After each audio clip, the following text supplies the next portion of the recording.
Hey folks, it's Gabe at Security.org, and today I want to talk about buying crypto safely. So you've done your research, you decided, you know what, I'm ready to get into the crypto sphere. I want to put some money down. How do I buy? What's the process like? Well, today we're going to walk you through it. Now, of course, we're going to talk today about some of the dangers when it comes to exchanges and things of that nature, but the general process of buying crypto is relatively simple. Beginning with number one, choosing a US exchange. Now, until recently, Americans didn't technically have as many exchanges to choose from because of FinCEN. Now, if you want to see what we're talking about when it comes to choosing a legitimate crypto exchange, please check out our full guide at Security.org or just check out our video. But now everyone is joining the US party. Party in the USA, you know how it goes. So let me go ahead and put on the screen just some of the exchanges that you can use here in the United States.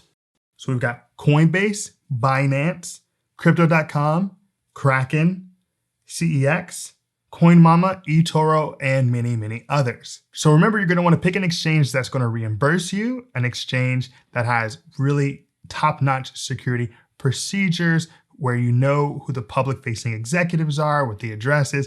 You want to check on all of those elements before you start to use any individual exchange. Next, you're going to want to check the availability of that exchange in your state or territory. Then you're going to want to, of course, see what the trading fees are for your exchange. That's something you're going to keep in mind if you plan on trading a lot, especially. You're going to want to check out what the deposit and withdrawal methods are. Are you someone who's in it for the long haul? Do you plan on moving things around quickly? You're going to want to see what it takes to deposit and withdraw from your particular exchange. Now, the next thing is all exchanges are going to require you to verify your identity. So you should probably have a driver's license ready. You should be able to basically prove who you are. Typically, that means taking a picture of your license or passport or whatever it is so that they can know who you are and that you are who you say you are, so that they don't get in trouble with FinCEN, IRS, those types of folks. Now, of course, user interface is important when it comes to using an exchange, because if you don't want to be on the site, you probably won't actually do anything. And this is where there are some distinguishing features between the major ones out there. Now, they can pretty much typically do similar things, but for example, Coinbase, CoinMama are considered a little bit more beginner oriented, whereas something like Binance or Kraken might be for more advanced types. Now, this isn't completely across the board, but this is kind of how people conceive of them in the market. For example, on some cryptocurrency exchanges, they will assume that you want to do a limit order. And you may be thinking, I don't want to do a limit order. You're thinking, I just want to buy at whatever price is available right now, also known as a market order. And that's a little bit too much for you. You say, I don't have a finance background. I don't necessarily have a business degree. I'm going to get there, but right off the bat, I don't need all of that. And then some, are going to be a little bit more oriented towards the casual crypto buyer, the person who's just like, hey, I want to diversify my portfolio. I want to buy some of this, some of that, and I'm not worried about it. And the next week, what's going to happen. Now let's talk about the actual process of purchasing crypto. So you've put your USD down to buy some BTC, some ETH, some, Polygon, something. The first one and the fastest one are debit cards. Debit cards allow you to get it quickly, get it out quickly. A lot going on with debit cards. It's quick, money. Now with the debit card though, you're going to have higher fees. And that's something you got to take into consideration. Whereas if you use our number two method, which is like ACH payments or, bank transfer, wire, that kind of thing, it's going to be a little bit slower, but it's going to be less expensive. So eventually when that cash shows up in your account, you can use that to buy crypto. Now, briefly, I just want to point out, I understand that sometimes you can do instant buy with ACH payments where, they keep it all in the bank, in the crypto bank until it clears for you. And so I don't want people to come and say, you can get money instantly through ACH. I understand that that is possible with some exchanges. And finally, with ACH, which I should state means automated clearinghouse, you are typically limited with how much you can put in at a time. So if you do an ACH payment, you may be looking at $2,000, $2,500, depends on your bank. You're not going to be able to do $5,000, $10,000 through an ACH. That is going to be reserved for a wire transfer. Now, wire transfers are great. But remember that your bank is going to charge you a small fee for them, so it's best to go big. I know historically, sometimes I do like freelance or something like that and have to pay or do something through a wire transfer.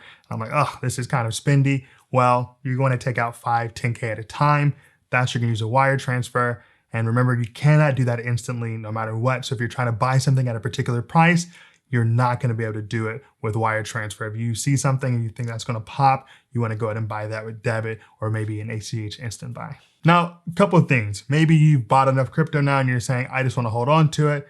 And there's ways of doing that. You want to get it off the exchange into your cold wallet, or maybe you want to use it for a video game or some other metaverse thing, or potentially you want to put it in DeFi, start, stake it, make some money, things of that nature.